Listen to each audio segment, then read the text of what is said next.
Welcome back, all my purple fluffies of doom here. We mentioned it in the last episode, episode 3, but I actually have an alternate build planned out, prepared for you today. I want to show you what it looks like to run a Warshade build that isn't cranking out the top NIO sets. Maybe this is your first character or second character, or maybe you just don't care about making, billions of influence like I do for fun, and you don't have the same kind of budget as what's in my main guide. And so I wanted to show you and prepare for you a build that is strictly common IOs. Why common IOs, you ask? Well, it's simple. One, you can craft them. And a lot of times you're going to get these recipes just from, running around, doing missions and that sort of content. Or alternately, they're actually really, really cheap to just buy at any one of the crafting stations. And let me show you. I'll actually go down to my favorite one. For some reason, I'm quite partial to Steel Canyon. Don't really know why. I just happen to be. And if you go to the university down here, I'll show you what I'm talking about. Bear with me as I teleport across town here. And here we go. So if you're looking at the map, it's just down in this corner here. But you can, at any point in time, or actually I think maybe after level 10, maybe not any point in time, you can come in here and do a bit of crafting.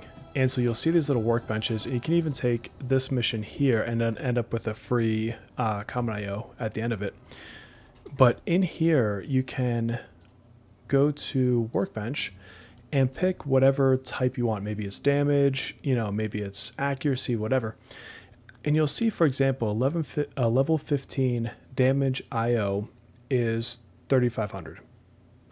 Common influence or common salvage is about, I think, 250 to 350 on the auction house, and then a couple grand for the ones above that, maybe a few grand for rares. But even up to level 50, this might look like a lot, the 464,000, but at level 50 it's really not. And so this is a very cost-friendly way to kit out a build. And so what I've done is I've already gone through, I'm level 16 right now, and I chose 16 because it's a key power I can pick up there. And I've already gone through and made my alternate build. And I'm not going to show you the full build plan or walk you through that, but let me go into my enhancements here. Oops.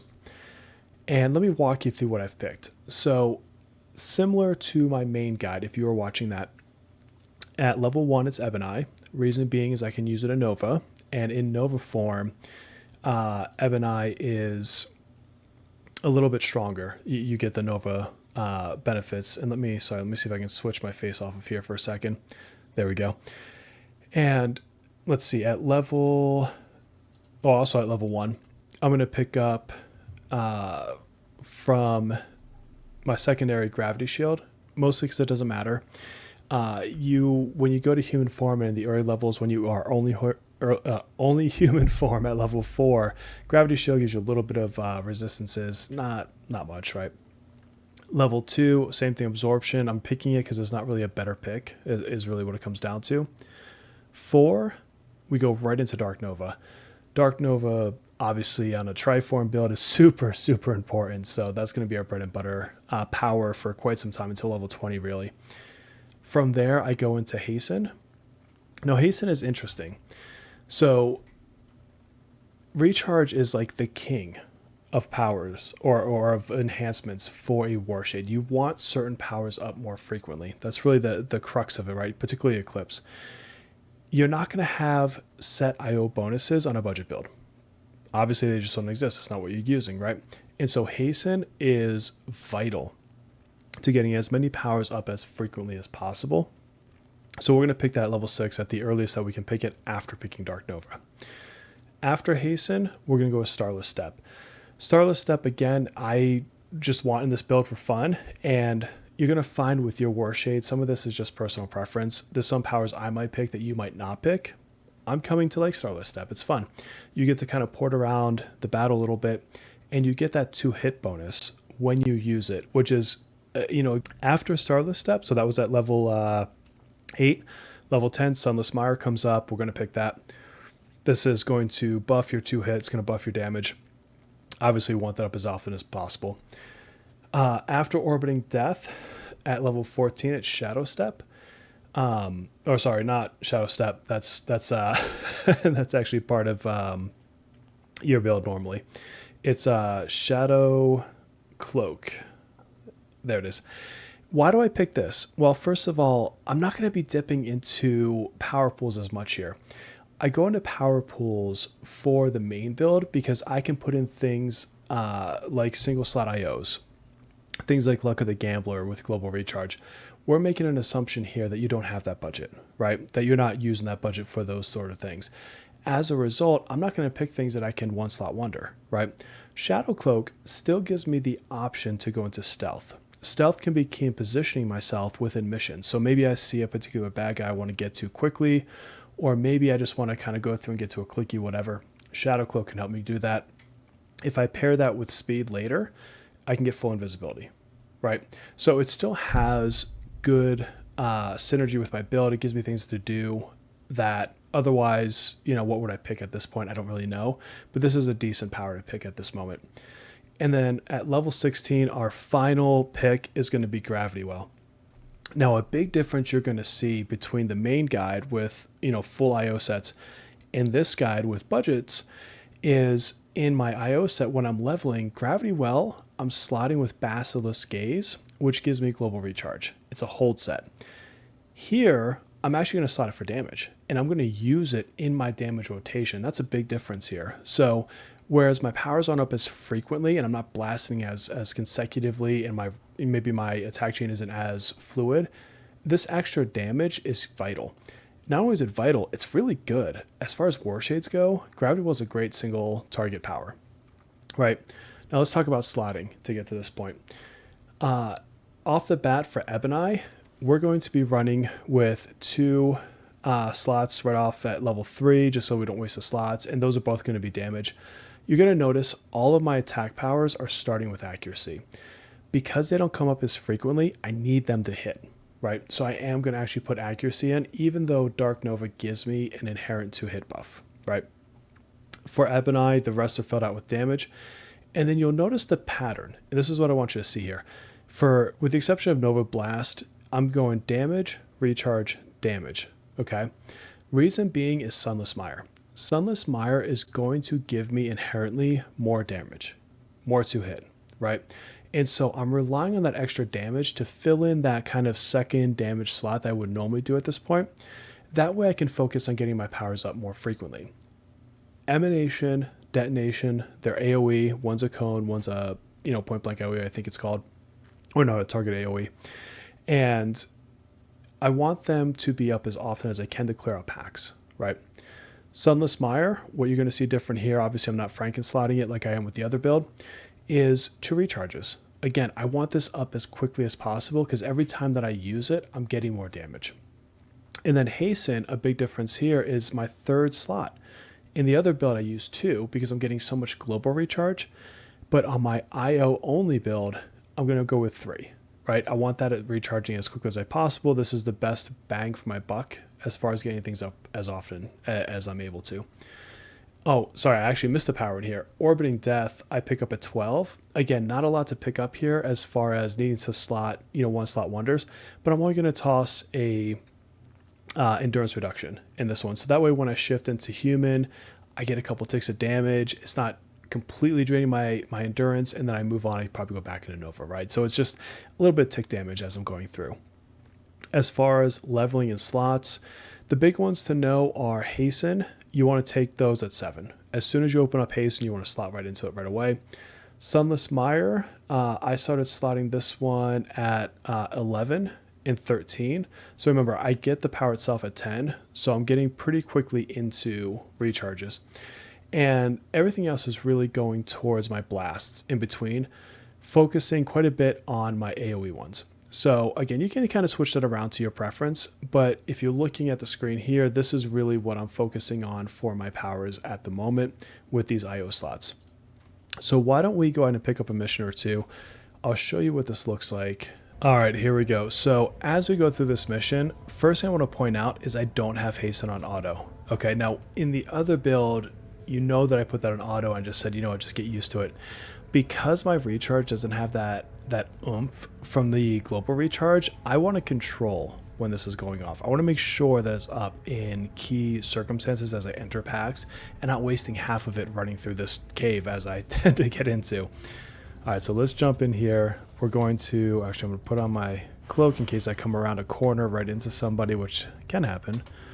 All right, so let's go ahead. What I want to do here is I'm going to put on hasten. I'm going to port right in.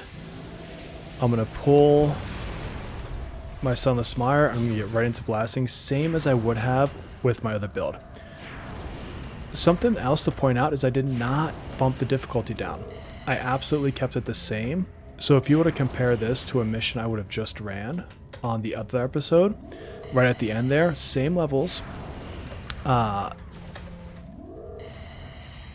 was the same level, same team size, things like that, right? The first difference is as I'm talking, I wasn't paying attention to my health. I probably could have avoided that death if I was focused more on the gameplay there. So that was a total mishap. So don't judge me too harshly for that one. But let me get out of the hospital here. I'm sorry. That's actually my first defeat. And that was purely from not paying attention to what I'm doing. Figures. Let me get back to the mission. We'll go back in there, get a little bit of vengeance on our friends that just took us out there. All right, I'm back in the mission. So you got to give me a little bit of forgiveness for the trying to talk and entertain on YouTube while gaming. So the only things that are really different, you'll notice, like obviously my recharge, things like that, but my defense is going to be lower, right? As is my resistances when I'm outside of forms. Or when I don't have my IO set bonuses, but they're not enough to cause that faceplant. That was truly me just not focused on the battle in front of me. So let's do real gameplay, and hopefully I don't make that same mistake this time. All right, so we're gonna pop over. Again, we're going to switch out. I do think there's some amount of irony that I instantly died as I was playing that part of the mission. Now, I will say in later levels, no, I won't put the same difficulty up. When I have a lot more global defense, a lot more global recharge, when I can do things like fire off Stygian Circle, which gives me health and endurance back on defeated enemies more frequently, that becomes pretty crucial. It really does. At this stage of the game, though, it's really not as big of a deal. So here we go. See, I'm going to actually choose my gravity well there. And you'll notice how much damage it did. And that's a big key difference, is I'm going to use human powers a bit more with a budget build than I'm going to with a IO build. Something else you might have noticed really quick there is as I was in an animation, I actually did my shift forms. And then I shifted back really quickly so I could check the cooldown on gravity well. You can put your powers at different bars to just keep them up all the time, but you might get used to being able to quick shift like that. Matter of fact, being able to quick shift and macro shift is key if you ever do the changeling build. I might try that a little bit at level 50 when I get there. For now, I'm just going to do my normal kind of a bit more lazy build or playstyle. All right, so let's port in. Let's grab ourselves that. I'm going to instantly gravity hold that guy. Oh, I need to get a heal off. I think I pulled 2 packs there. Is part of the problem. Oh, man. Yeah, I did. So 2 packs, and they are a little bit higher than me. Wow, that's pretty interesting. Let me convert a couple things to health. Let's see, let's make that health. Yeah, so that was actually a little bit rough. I think it does go to show a little bit into how some of those IOs can help. Again, I don't want to oversell IOs at this level. They are much stronger when I have a lot more set bonuses. But if I think about what I'm actually getting from my IOs as of right now, it's, what, 6% defense. Ignore the 3.75. That's why I have stealth up when I'm not in combat. That actually drops down when you go into combat. And in my normal build, I'm actually mostly Nova, so that doesn't apply at all. I think I have an inherent amount of resistances, maybe in the, I don't know, it's a little bit into smashing and lethal, which actually helps with council. I also forgot to click hasten, which isn't a great thing when I need it. So some of this too is I'm a little bit more skillful or more used to IO builds, and so I'm having to kind of remind myself to hit certain buttons I'm not used to hitting.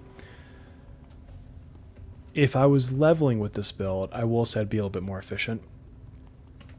But it does go to show IOs do help a little bit. I'm just playing a little bit poorly, to be completely fair here. Alright, so let's pop that in. Let's grab him with the gravity well. I'm going to come up and pull a Sunless Mire, and I'm going to back off. I'm going to let them come to me. And sorry for the shade here, kind of blocking visibility.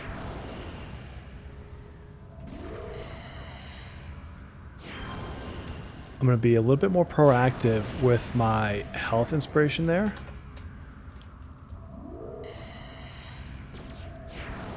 I'm also going to use this one.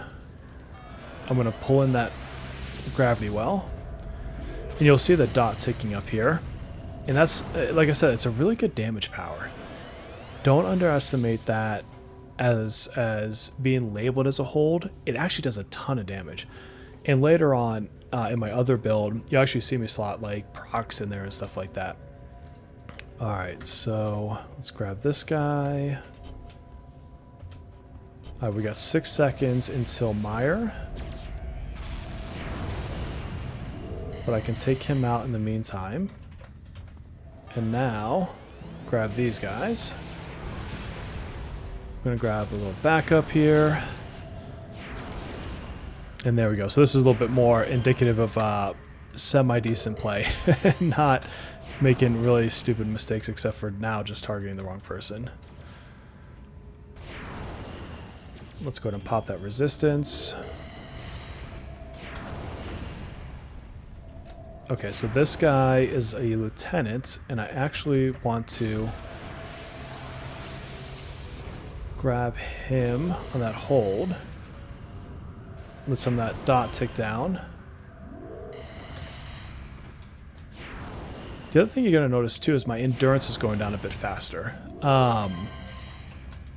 I wasn't having much of an endurance issue with my other build, but I don't have performance shifter procs. Actually, I don't have them in my other build yet either.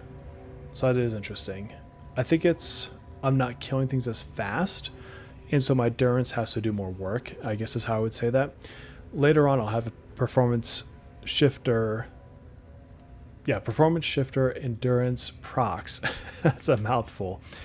Which will actually do a lot to help alleviate endurance issues. We've got some patrols walking around. How do I want to handle this? I can't really stack these guys that well, so I'm going to go for buffs. I'm going to pop that on him, and his friends are going to come, but he's already down. Oh, I thought they were going to come follow me.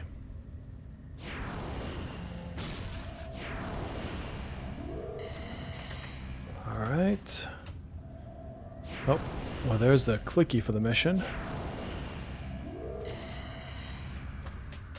Okay, no one else.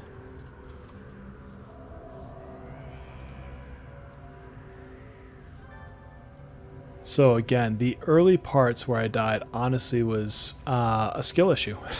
That was me playing a bit poorly, not paying attention to my mobs around me, not fully utilizing my enhancements when I should have, and kind of forgetting that I was on a different build, frankly. And so if you're just starting out and you're playing this build from scratch, again, I don't think you'll have those same issues. I don't think bumping up to one difficulty level, or not difficulty level, but team size level, it is a problem. I'd actually, generally speaking, encourage it because you get better Sunless Mires.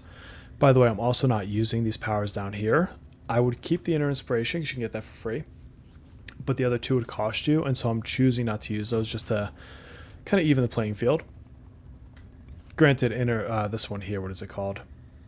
Whatever that one is, it doesn't really do much. Frankly, it's just a little bit of a mini buff. Alright, so we've got... By the way, you can see where stealth can be helpful here. Unless you walk right into an enemy. Let's get hasten going again. Why am I not shifting? There we go. Alright, I've got no one else around me, so I think I should be fine to take him out. Pop out, hit my hold, and get right back into form.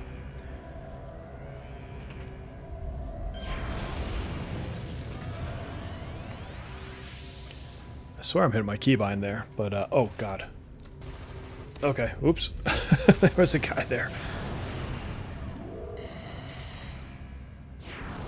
Is that a patrol? Where did he come from? No one else over there. Okay. We've got our friend here. We want to free her.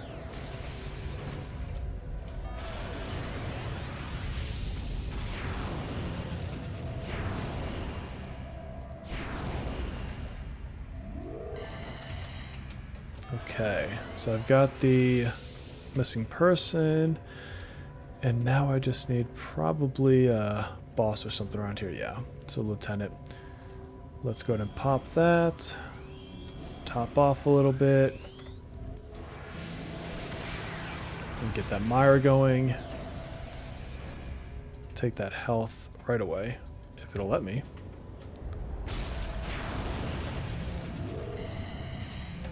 And see, he's also held, which is nice.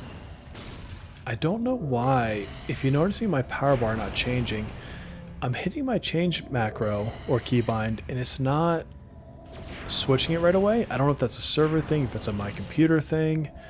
Again, not indicative of the build, is something else, honestly. We do have 2 Atlas Parks, so maybe the server's a little bit strained. Not quite sure. So yeah, so I hope that gives you a little bit of perspective of what a budget build would look like.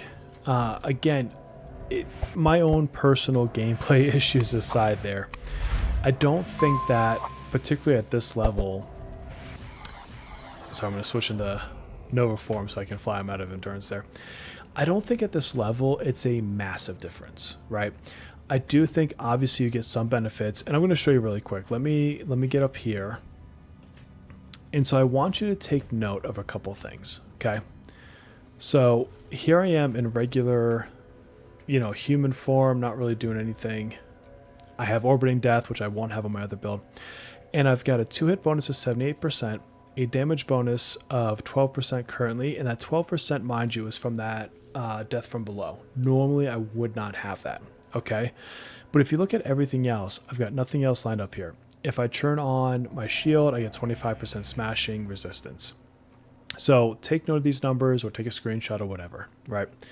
Now, let me switch back to my IO build, right? So you got 25, a bunch of zeros, 78, 12. In here, let me turn this back on. I'm going to put the same thing. I've got 29%, right? A little bit of psi resistance, not much, not that I fought anything psi anyways. 6% on melee defense. 21% on recharge, right? Now hasten does the same thing in both builds, so that's not really going to be much of a difference. And I have a damage bonus of 15%. Again, 12% was in the other build, so it's only 3% more. So what am I gaining? What am I gaining between the 2 sets? Or 2 builds? On the IO set, 6% defense. That does a little bit, right? Every so often a hit's going to miss me, and I just don't take that damage. You're also seeing some green numbers pop over my head here every once in a while. That is from the Panacea. So if I go into my enhancements, you're going to see this here, where this gives me hit points and endurance. It's a proc. It happens every so often. That occasionally, they just saw it there, 21. That's giving me health, right? So it's like free inspirations every once in a while. I also have, again, a little bit more resistance. It's not enough to make that much of a difference, to be frank, but it does help a little bit, right? But the big one is going to be recharge time. those recharge time bonuses mean that my powers are coming off cooldown faster, which means things like hasten come up faster, or my attacks come up faster, and those stronger attacks are getting fired off more frequently. And again, it's only 3%, but with a little bit extra damage. So not earth-shattering, not groundbreaking by any means between the two builds, but you do get a little bit of benefit, obviously, from the IOs from the start.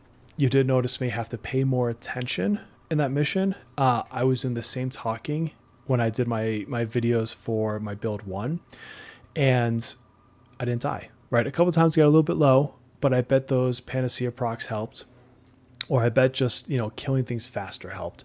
So am I going to sit here and tell you that a fully budget IO build with just common IOs or single origin enhancements is going to be as good as an IO with set build? No, of course not, right?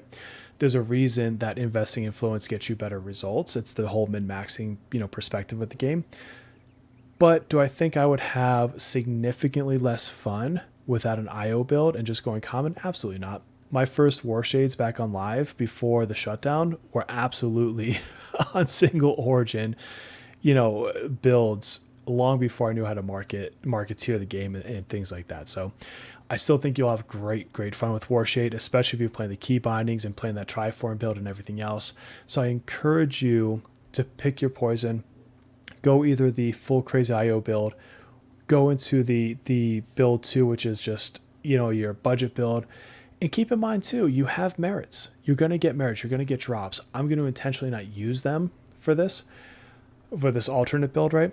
But you can convert merits into things like Luck of the Gambler, into, different performance boosting IOs that I'm using in my main build. So you're not completely without the options. Find what works for you. But hopefully you enjoyed this episode 3A. This is the how to slot on a budget version of the build. I'm going to come back with episode 4. Episode 4 is going to be back to the normal build. And every so often, I'm going to come into key leveling points, and I'm going to show you where I would slot an alternate build. I'm going to show you the enhancements. I'm going to show you the power picks and how they differ.